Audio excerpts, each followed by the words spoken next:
The bright lights of the studio glowed like 1,000 suns as Karoline Leavitt adjusted her blazer and took a deep breath.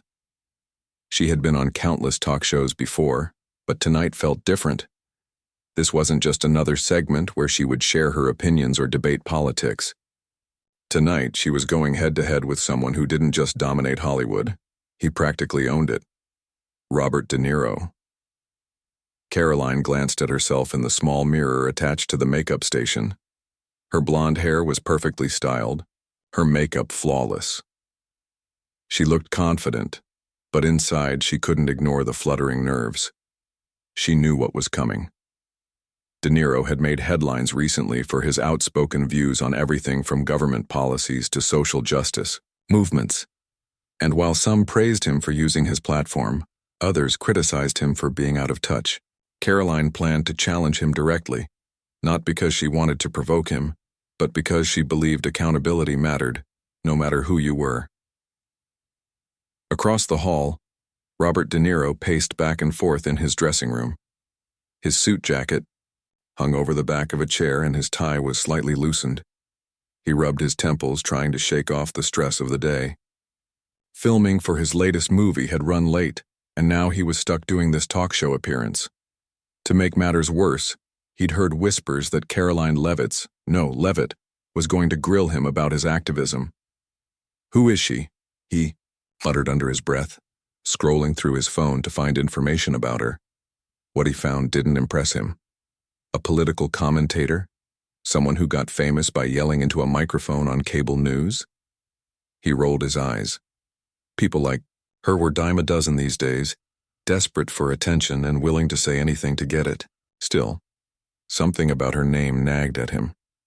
Maybe it was the way his publicist had warned him not to underestimate her.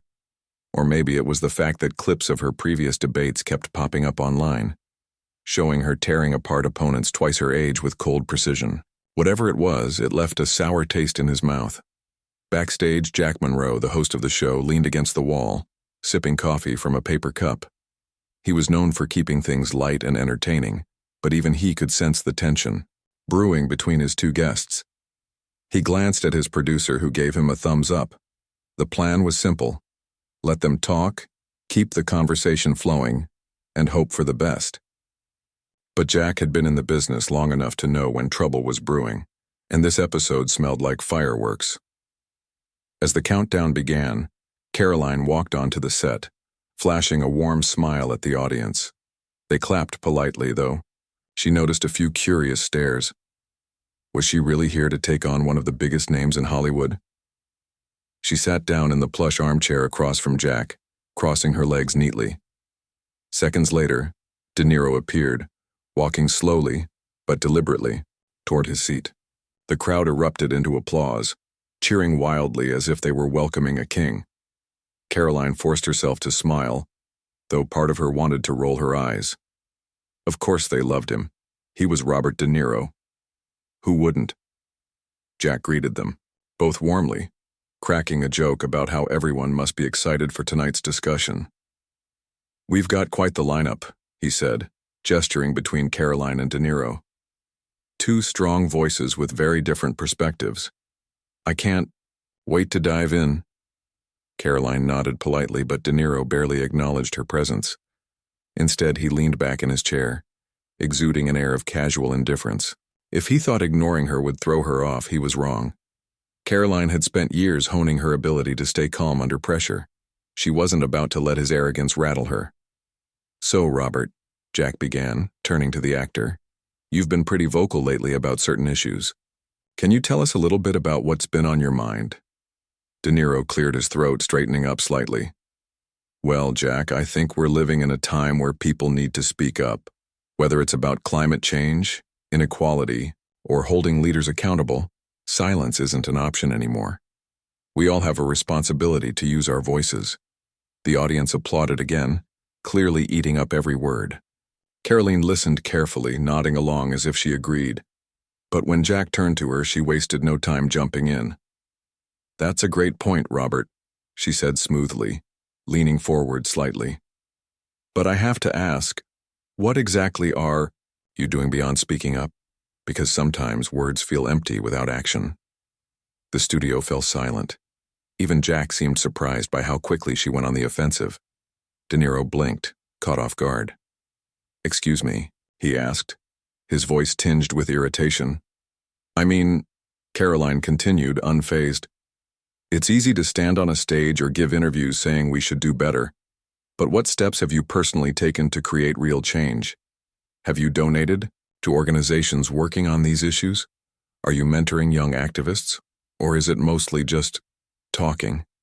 De Niro frowned, shifting uncomfortably in his seat. "I don't think it's fair to question my intentions," he replied, his tone sharpening. "I've done plenty behind the scenes that doesn't make headlines."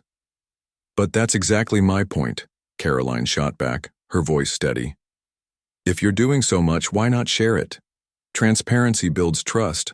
Otherwise, it feels like performative activism, a way to look good without actually doing the hard work."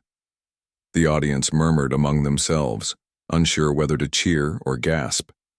Jack tried to lighten the mood with a laugh. "Wow, okay, we're diving right in, aren't we?" Karoline smiled sweetly, but her eyes remained focused on De Niro. She could see the frustration building in his expression, the way his jaw tightened ever so slightly. Good, she thought. Let him squirm. If he wanted to play the role of a concerned citizen, he needed to prove it. De Niro, however, wasn't ready to back down.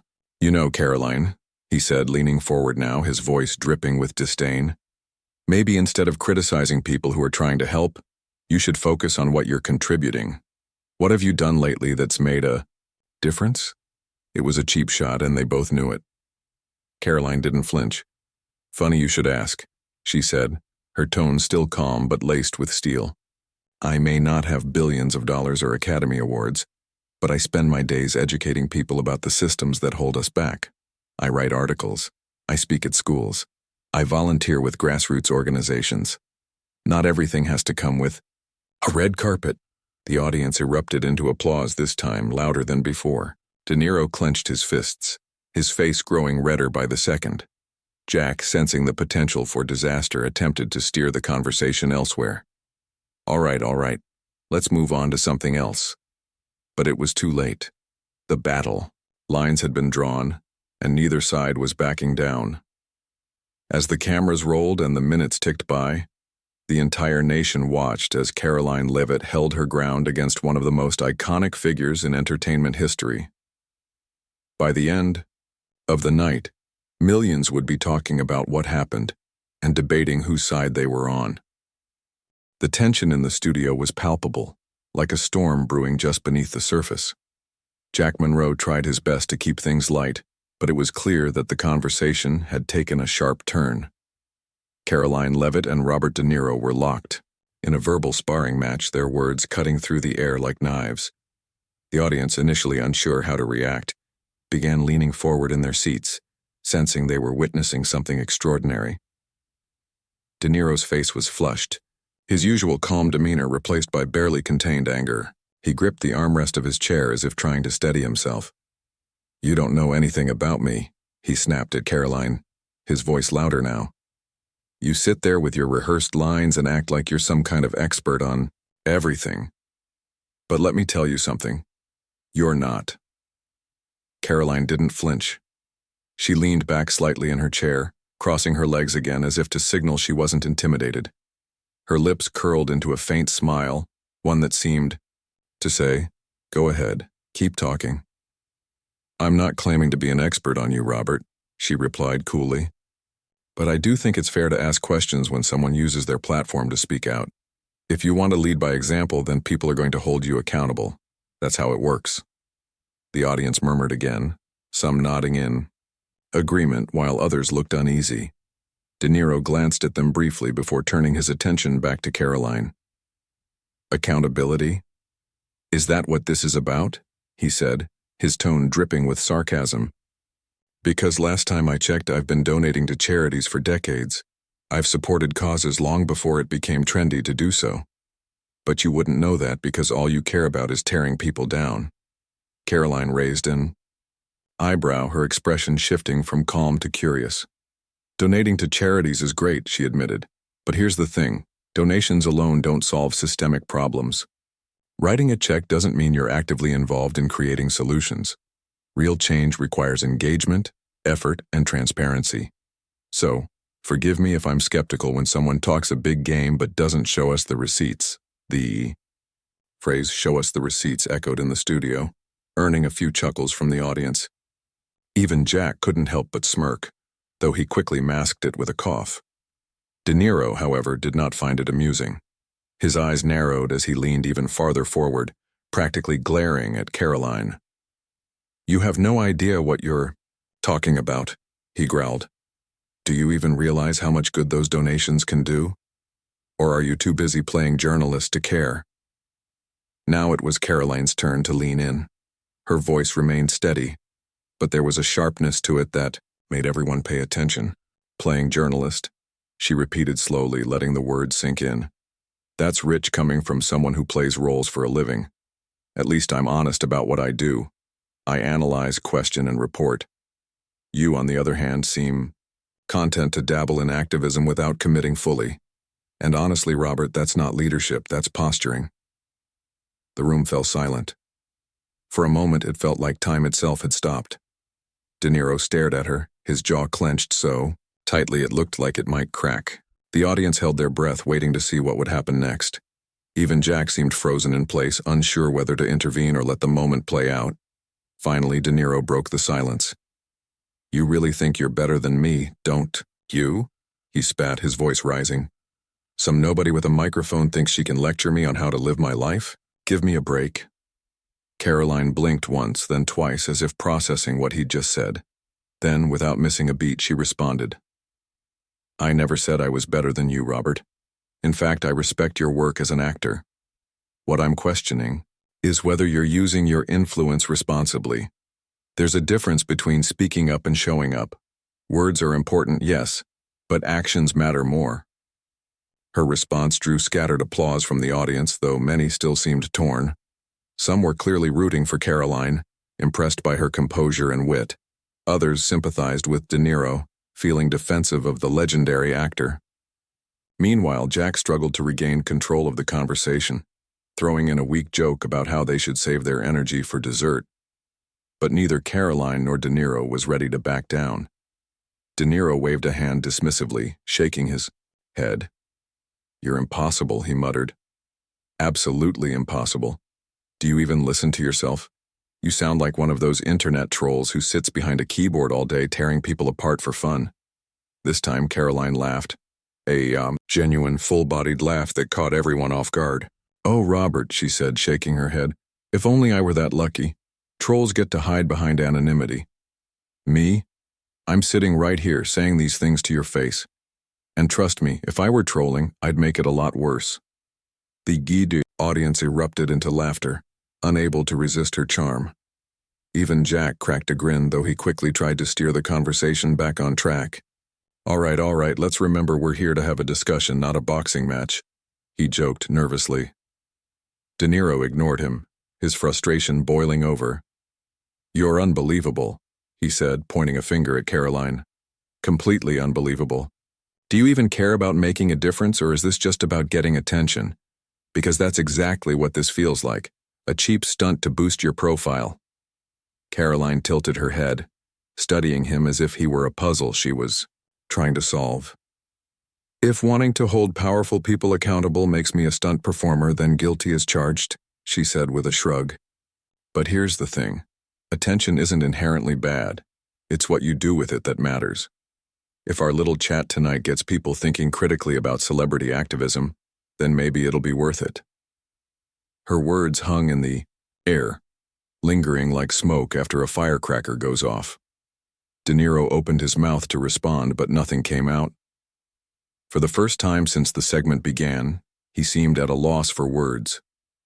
Instead, he slumped back in his chair, glaring at her, with a mixture of anger and disbelief. Jack seized the opportunity to pivot the conversation, asking a neutral question about upcoming projects. But the damage was done. The audience could feel it. The electricity, the raw emotion, the clash of two vastly different personalities. As the segment wrapped up, the applause was thunderous. though it was hard to tell whether it was for Karoline, De Niro, or simply the spectacle they had created together. Backstage, the atmosphere was equally charged. Karoline walked off the set with a satisfied smile, greeted by cheers from the production crew. One of the stagehands gave her a thumbs up, whispering, "You crushed it." Meanwhile, De Niro stormed past everyone, muttering under his breath as he headed straight for his dressing room. His publicist followed close behind, looking panicked as she whispered urgently into her phone. As the credits rolled and the audience filed out of the studio, social media exploded. Clips of the heated exchange spread like wildfire, sparking debates across platforms. Supporters praised Karoline for standing up to a Hollywood heavyweight, while critics accused her of disrespecting a legend. Hashtags like Cass and Karoline De Niro and Who Won trended worldwide, drawing reactions from celebrities, politicians, and everyday viewers alike. For Karoline, the night was far from over. Back in her hotel room, she scrolled through her phone, reading comments and messages from friends, colleagues, and strangers. Some congratulated her for her boldness. Others warned her she'd gone too far. But as she set her phone aside and stared out the window at the glittering city lights, she couldn't shake the feeling that this was just the beginning. Whatever happened next, one thing was certain. Karoline Leavitt had made her mark, and there was no turning back. The moment Karoline Leavitt stepped out of the studio, she felt the weight of what had just happened. The air outside was cool and crisp, but her mind was buzzing with adrenaline. She pulled her coat tighter around herself as she walked toward the car waiting for her. Reporters shouted questions from behind barricades, their cameras flashing like strobe lights in the night. "Karoline, how do you feel about your confrontation with Robert De Niro?" one called out. Another yelled, "Do you think he'll respond?" She didn't answer any of them. Instead, she slid into the back seat of the car, letting out a long breath as the driver pulled away from the curb. Her phone buzzed incessantly on her lap, notifications piling up faster than she could read them. Social media was ablaze and the world seemed divided. Some hailed her as a hero for challenging a Hollywood icon, while others accused her of being disrespectful or overly aggressive. Back at her hotel room, Karoline finally allowed herself to sit down and scroll through the chaos. Tweets, memes, and videos flooded her feed. Clips of the interview were everywhere, dissected frame by frame. People debated every word she'd said, analyzing her tone, her expressions, even the way she crossed her legs during the segment. Some praised her composure under pressure. Others criticized her for not showing enough respect to someone of Niro's stature. Her best friend Lisa called almost immediately after the show ended. "Oh my God, Karoline," Lisa exclaimed before Karoline could even say hello. "You're blowing up right now. Everyone's talking about you." Karoline sighed, leaning back against the couch in her suite. "Yeah, I noticed," she replied dryly. "Half of them love me and the other half hate me. It's kind of exhausting." Lisa laughed softly.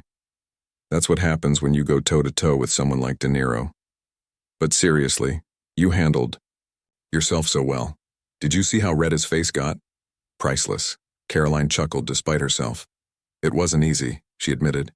"He's intense, you know? And honestly, I didn't expect him to get so defensive. I thought maybe we could have a real conversation, but he's Robert freaking De Niro." Lisa finished for her. "What did you think would happen?" "I don't know," Karoline said quietly. "Maybe I thought he'd rise to the occasion instead of shutting down. Or maybe I underestimated how much people cling to their idols no matter what." Lisa paused for a moment before responding. "Look, I'm not saying you were wrong to challenge him. Accountability is important. But you knew going into this that it would be messy. This isn't just about De Niro. It's about celebrity, culture, and how people react when someone dares to question it." Karoline nodded, though Lisa couldn't see her. "I know. And honestly, part of me doesn't regret it. If even one person starts thinking critically about how celebrities use their platforms, then maybe it was worth it." On the other side of town, Robert De Niro was having a very different kind of evening. He paced angrily in his penthouse suite, replaying the interview in his head over and over again. Every time he thought about Karoline's smug smile or her biting comments, his blood boiled. His publicist, Sarah, sat nervously on the couch, clutching her phone as she fielded calls from reporters and damage control specialists. "Robert, please," Sarah pleaded. "We need to address this before it gets worse. You can't ignore it." De Niro stopped pacing and turned to glare at her. "Ignore it? Are you kidding me? That woman ambushed me on live television. She made me look like some kind of hypocrite." Sarah winced but didn't back down. "I understand you're upset, but reacting emotionally won't help. We need to craft a statement, something calm and measured. Maybe acknowledge her points without conceding too much. Then we move on." De Niro threw up his hands in frustration. "Acknowledge her points? What points? She attacked me personally. She questioned my integrity, my contributions, everything I've done for decades." Sarah hesitated, choosing her words carefully. "Yes, she did. But the public responds to authenticity.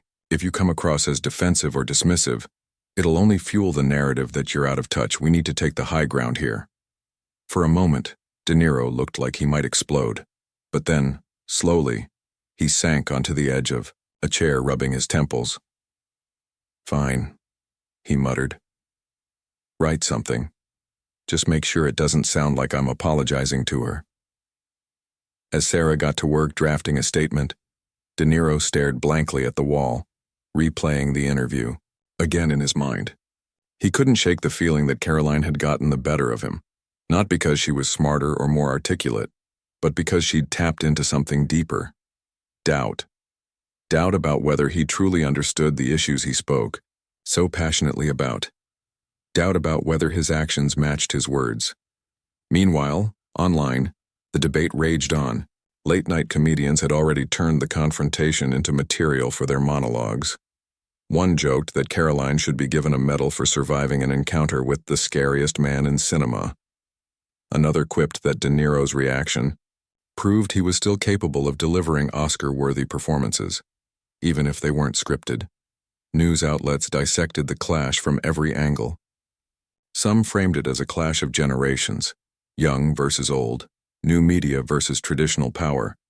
Others saw it as a referendum on celebrity activism, asking whether stars like De Niro had a responsibility to do more than just speak out. Opinion. Pieces flooded newspapers and websites, each writer weighing in with their take on who had won the argument. By morning, the story had gone global. International headlines declared it the showdown heard round the world. In coffee shops and offices, people gathered around screens to watch clips of the interview, debating whether Karoline had been justified in challenging De Niro or if she had crossed a line. Even late-night talk shows dedicated entire segments to discussing the fallout, inviting guests to share their thoughts. For Karoline, waking up to the frenzy was surreal. Messages poured in from colleagues congratulating her on her performance, as well as from strangers offering both praise and criticism. Some thanked her for speaking truth to power. Others accused her of grandstanding for attention. A few even sent death threats, which she reported immediately before blocking the accounts. Despite the negativity, Karoline found herself buoyed by the support she received.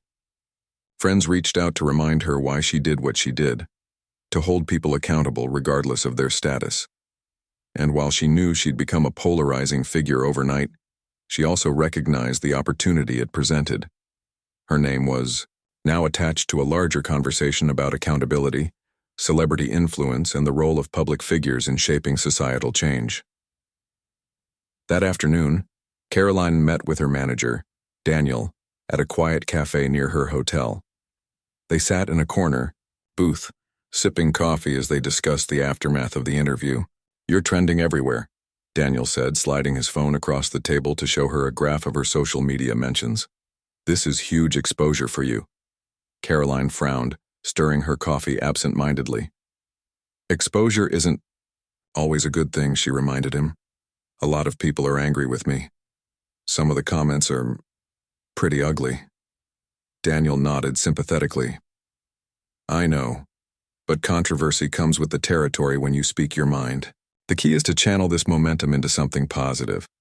We've already had offers for interviews, speaking engagements, even book deals." Karoline raised an eyebrow. "Book deals? Really?" "Really," Daniel confirmed. People want to hear more from you. Your perspective resonates, especially right now, but it's up to you how you want to proceed. She leaned back in her seat, considering his words. Writing a book hadn't been part of her plan, but maybe it could be. An opportunity to expand on the ideas she'd touched on during the interview. To delve deeper into the complexities of celebrity activism and why accountability mattered. Before she could respond, her phone buzzed again. This time it was a text from Lisa. De Niro just released a statement. Check it out. Karoline opened the link Lisa had sent. In the statement, De Niro acknowledged the importance of holding public figures accountable, but defended his record of philanthropy and activism. He described the interview as a misunderstanding and urged fans to focus on causes rather than conflict. While the tone was diplomatic, there was an underlying defensiveness that suggested he hadn't fully processed the criticism. Karoline read the statement twice, then set her phone down. He's trying to spin it, she said to Daniel. But he knows we hit a nerve. Daniel shrugged. Let him spin it all he wants. What matters is that the conversation is happening because of you. Now it's your turn to decide where it goes from here. Karoline took a deep breath, looking out the window at the bustling street below. She knew this moment would define her career, for better or worse. But as she sipped her coffee and watched the world move on outside, she realized something. She wasn't afraid anymore. Whatever came next, she was ready. Days turned into weeks, and the buzz surrounding Karoline Leavitt's confrontation with Robert De Niro showed no signs of fading. If anything, it grew louder. The internet was a chaotic swirl of opinions, memes, and debates, each post adding another layer to the story. For Karoline, life had changed in ways she hadn't anticipated. Offers poured in. Interviews, speaking engagements, podcast appearances, and even invitations to prestigious conferences. It seemed everyone wanted a piece of her, eager to hear more about the woman who had dared to challenge one of Hollywood's most iconic figures. But with the opportunities came challenges. Anonymous trolls continued to flood her social media accounts with hateful messages, accusing her of everything, from arrogance to career sabotage. Some critics dismissed her as a flash-in-the-pan commentator, seeking fame through controversy. Others questioned whether she had gone too far, labeling her approach as unnecessarily confrontational. At times, the negativity felt overwhelming, but Karoline refused to let it silence her. She blocked the trolls, ignored the worst comments, and focused on what mattered, using her platform to spark meaningful conversations. Her manager, Daniel, encouraged her to lean into the attention while it lasted. This is your moment, he told her during one of their strategy meetings. You've got people listening to you now, don't waste it. Karoline nodded thoughtfully, though part of her still wrestled with doubt. Was she doing this for the right reasons? Or had she become exactly what she criticized, someone chasing clout rather than real change? Late at night, when the noise of the world quieted down, she found herself reflecting on these questions. Sometimes, she called Lisa just to talk things through. You're overthinking it, Lisa said one evening, her voice warm and reassuring. Yes, you're getting attention, but that's because you stood up for something important. People respect that, even if they don't always agree with how you did it. I know, Karoline replied softly. It's just, I never wanted to be the center of attention like this. I just wanted to hold people accountable. Now it feels like I'm being judged for every little thing I say. Lisa chuckled. Welcome to the big leagues. Look, you can't please everyone. Focus on staying true to yourself. That's all anyone can ask for. Meanwhile, Robert De Niro retreated from the spotlight. After releasing his carefully worded statement, he canceled several promotional appearances for his latest film, citing scheduling conflicts. Behind closed doors, however, he seethed. Friends close to him reported that he couldn't stop replaying the interview in his mind, dissecting every moment, second-guessing his responses. He felt humiliated, not just by Karoline's words but by the public's reaction to them. Some fans defended him fiercely, calling Karoline a bully and accusing her of exploiting her platform. Others openly questioned whether he truly deserved the praise he often received for his activism. De Niro's frustration deepened when clips of the interview resurfaced online, edited into short videos set to dramatic music or ironic sound effects. Comedians continued to mock him, turning his outburst into punchlines for late-night shows.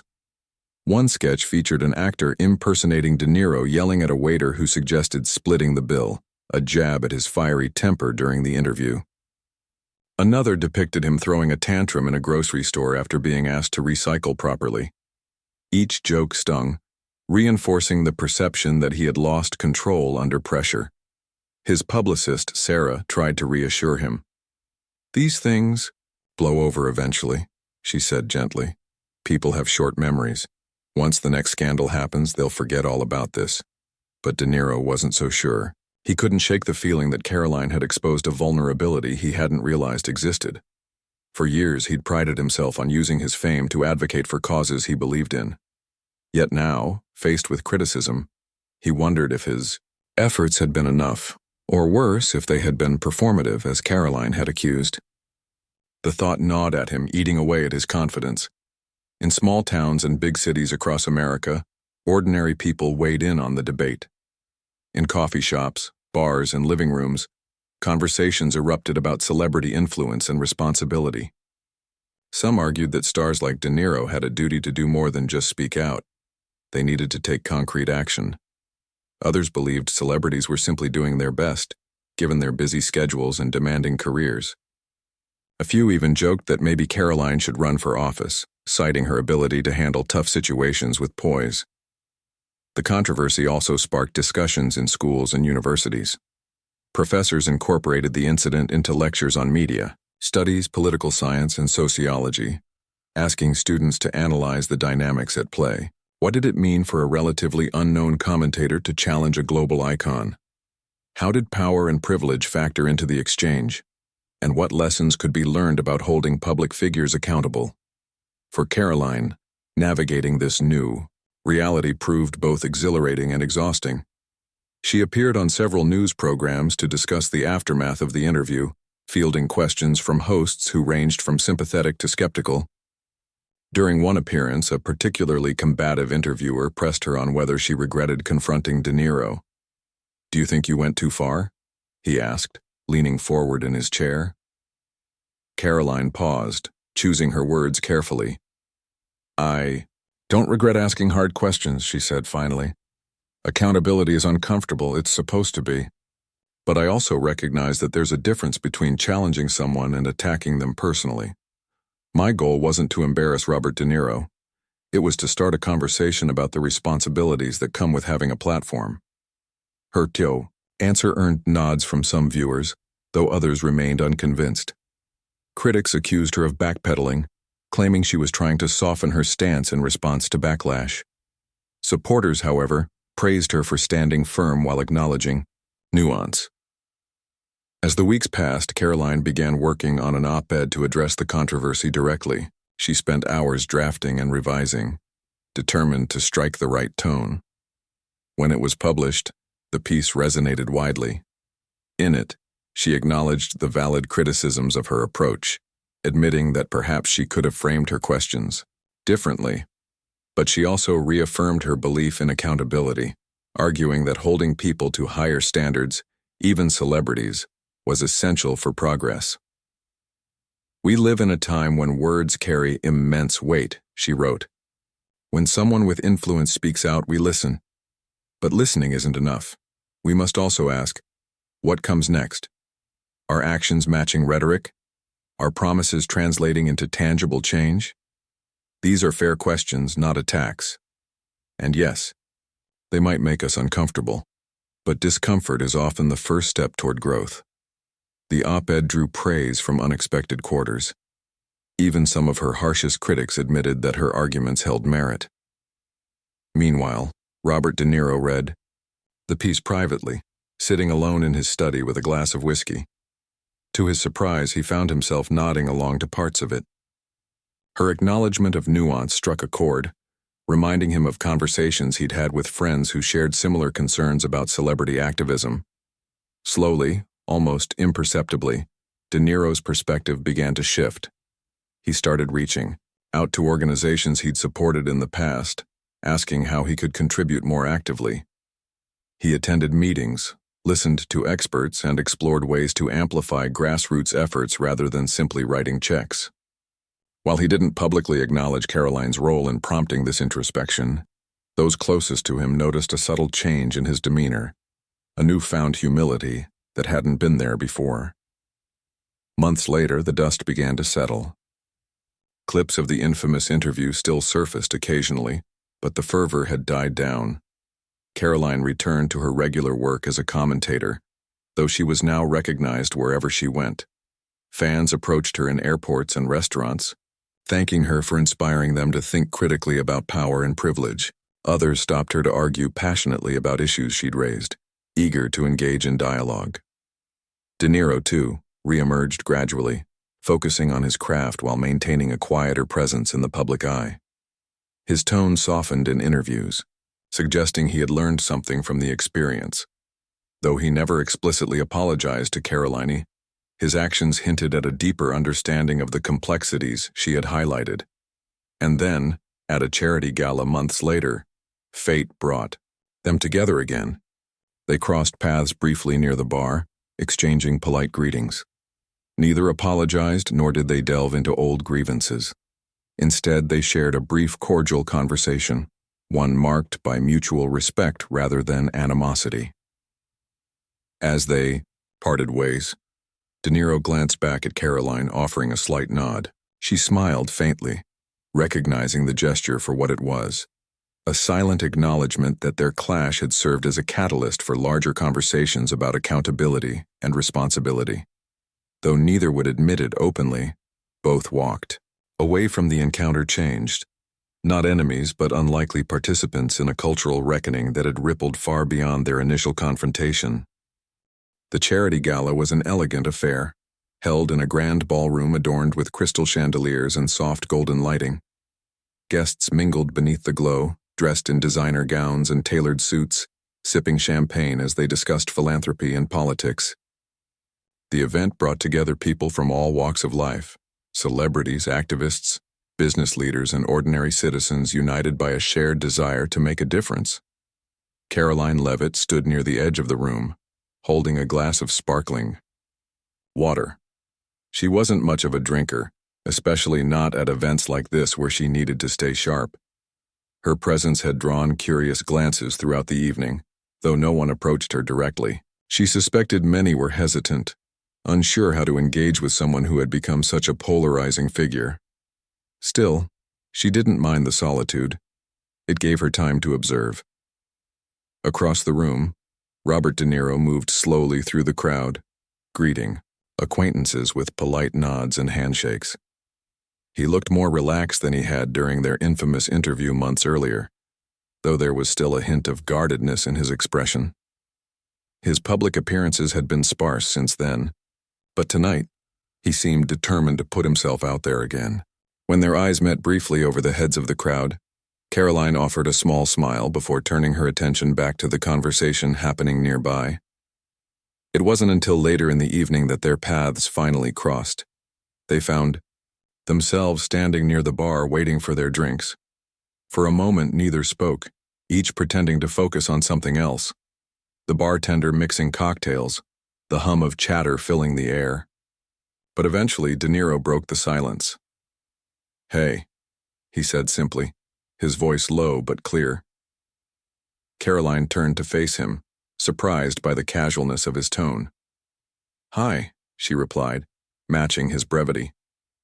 There was an awkward pause, the kind that often precedes uneasy conversations. Then almost instinctively they both began speaking at once. "I just wanted to say, listen, I've been meaning to." They stopped, chuckling softly at the coincidence.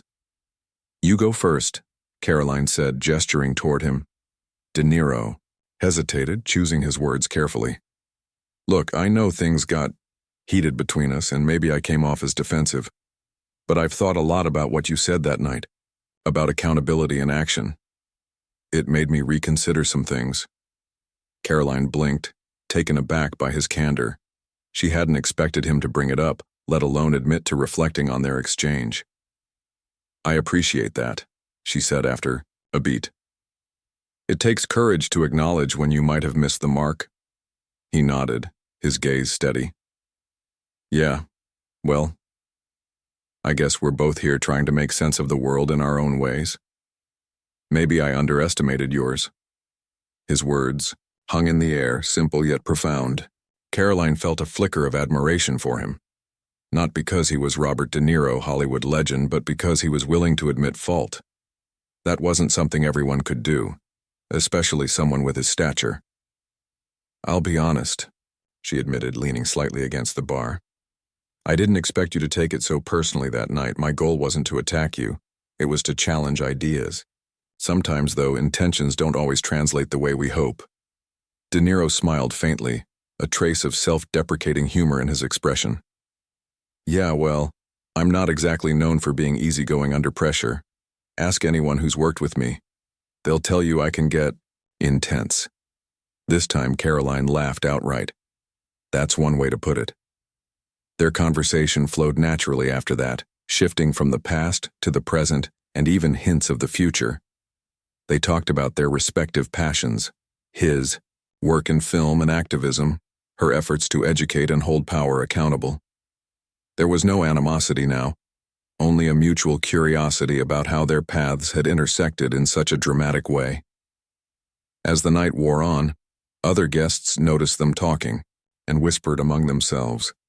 Some snapped discreet photos, eager to capture evidence of this unlikely reconciliation. Others speculated about whether they were planning some kind of collaboration. A documentary, perhaps, or a joint initiative. Neither Karoline nor De Niro paid much attention to the gossip swirling around them. Instead, they remained focused on the moment, finding common ground despite their differences. Eventually, the gala drew to a close. As guests filed out of the ballroom, Karoline stepped outside into the cool night air. She paused for a moment, taking in the sight of the city skyline glittering in the distance. It struck her how much had changed since the night of the interview. Back then, she had been unsure of herself, questioning whether she had gone too far. Now, standing here, she felt a quiet confidence. She had stood by her principles even when it cost her comfort. And in doing so, she had sparked a conversation that continued to ripple outward. A few steps behind her, De Niro emerged from the building. He paused beside her, following her gaze, toward the horizon. "Quite a view," he remarked, his tone light. "It is," Karoline agreed, glancing at him. "Thanks for the chat tonight. I think it meant something." De Niro shrugged, though there was a warmth in his expression. "Sometimes we need reminders to look beyond ourselves. You did that for me, whether you realize it or not." They stood there for a moment longer, sharing a companionable silence before parting ways. As Karoline climbed into her car and drove home, she reflected on everything that had happened. Yes, she had faced criticism and backlash. Yes, she had become a lightning rod for controversy. But she had also inspired people to think critically about issues they might otherwise have ignored. And in a world full of noise, that felt like progress. For De Niro, the evening marked a turning point as well. He returned to his penthouse apartment, feeling lighter than he had in months. The weight of resentment he'd carried since the interview had lifted, replaced by a renewed sense of purpose. He realized now that accountability wasn't just for others, it applied to him too. By embracing that truth, he had grown in ways he hadn't anticipated. In the days and weeks that followed, the memory of their brief encounter lingered, not just for them, but for those who had witnessed it. Social media lit up again, this time, with speculation about what their conversation had meant. Had they buried the hatchet? Were they planning to team up? While neither confirmed nor denied anything, their mutual respect became evident in interviews and public appearances. Karoline occasionally referenced De Niro's contributions to causes she cared about, while he mentioned her work as an example of thoughtful activism. The incident itself faded into history, but its impact endured. It reminded people that disagreement didn't have to mean hostility, that constructive conflict could lead to growth. And for Karoline and De Niro, it served as proof that even the most unlikely adversaries could find understanding if they were willing to listen. As Karoline sat in her office one afternoon, drafting another article, she glanced at a framed photo on her desk. It was a picture of her speaking at a recent conference surrounded by young activists eager to learn. Their enthusiasm reminded her why she did what she did, to inspire change, however challenging the road might be. She smiled softly, turning back to her laptop. Whatever came next, she was ready.